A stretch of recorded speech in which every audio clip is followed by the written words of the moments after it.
ఎందుకు విజయలక్ష్మి గారు సింపుల్ గా స్ట్రైట్ గా డైరెక్ట్ గా సమాధానం చెప్తాను. తీసుకొచ్చినటువంటి మరుసటి రోజు నుంచే కుటుంబ సభ్యులు పోలీస్ స్టేషన్ కి వెళ్ళటం, పోలీసుల చుట్టూ తిరగటం, పోలీసు ఉన్నతాధికారుల చుట్టూ తిరగటం, డీజీపీకి వెళ్ళి ఫిర్యాదు చేయటం, ఈవెన్ మీడియాకి వచ్చి మాట్లాడటం, ఇవన్నీ కంటిన్యూస్ గా జరిగాయి.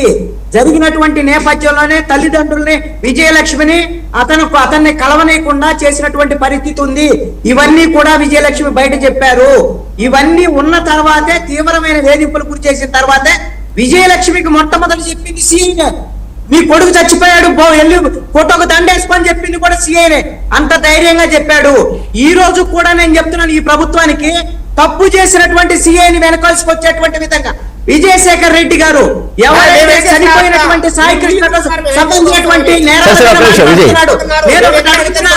తీవ్రమైన నేరాలు చేసినటువంటి సాయి కృష్ణ చంపడం ఎవరైతే చింతమనేని ప్రభాకర్ మీద ఈ రోజున 93 కేసులు ఉన్నాయి.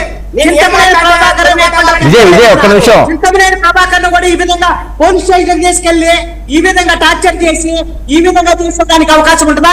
చింతమనేని ప్రభాకర్ ఒక న్యాయమాను, సాయి కృష్ణకు ఒక న్యాయమా? ఎప్పుడైతే ఈ రోజున సాయి కృష్ణకు సంబంధించినటువంటి నేరాలకు సంబంధించిన విషయాలు మాట్లాడుతూ నేరం చేసినటువంటి సీఐని కాపాడేటువంటి ప్రయత్నం ప్రభుత్వం చేస్తుందో, ప్రభుత్వం ఈ రోజున బురద పూసుకుంటుంది. చేసినటువంటి తప్పు సీఐ చేసినటువంటి తప్పు ఈ రోజున ముఖ్యమంత్రి పూసుకున్నాడు, డిప్యూటీ సీఎం పూసుకున్నాడు, పోలీసులు కాపాడేటువంటి ప్రయత్నం చేస్తున్నారు. మీరు గుర్తు పెట్టుకోండి. ఏ విధంగా అయితే సుబ్రహ్మణ్యం హత్య తర్వాత అతన్ని కాపాడేటువంటి ప్రయత్నం చేశారు అనంతబాబుని, ఈ రోజున కూటమి అలాగనే ప్రయత్నం చేస్తుంది. ఖచ్చితంగా ఈ విషయంలో పునరాలోచన చేసుకోండి. ప్రభుత్వం ఒకసారి పునరాలోచన చేసుకొని ప్రజలకు సమాధానం చెప్పాలి. కాంగ్రెస్ పార్టీ నమ్మకం కోల్పోయారు ప్రజలు. శివపార్వతి గారు మాట్లాడుతూ సిట్టు దర్యాప్తు చేస్తా ఉంది కదండి, విచారణ జరుగుతున్న సమయంలో ఎన్ని మాట్లాడొచ్చు అన్నారు సార్.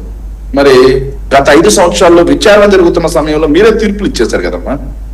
మేమన్నా తీర్పులు ఇట్లా ఇక్కడ కూర్చొని నేరుగా జనసేనకు సంబంధించిన వాళ్ళు ఇస్తానండి.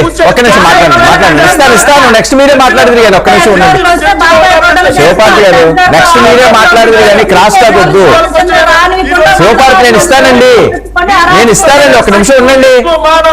Time waste.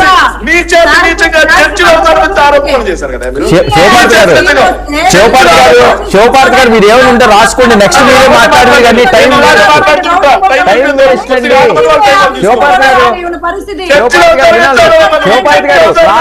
నేను ఇస్తాను. నెక్స్ట్ మీరే మాట్లాడదు కానీ టైం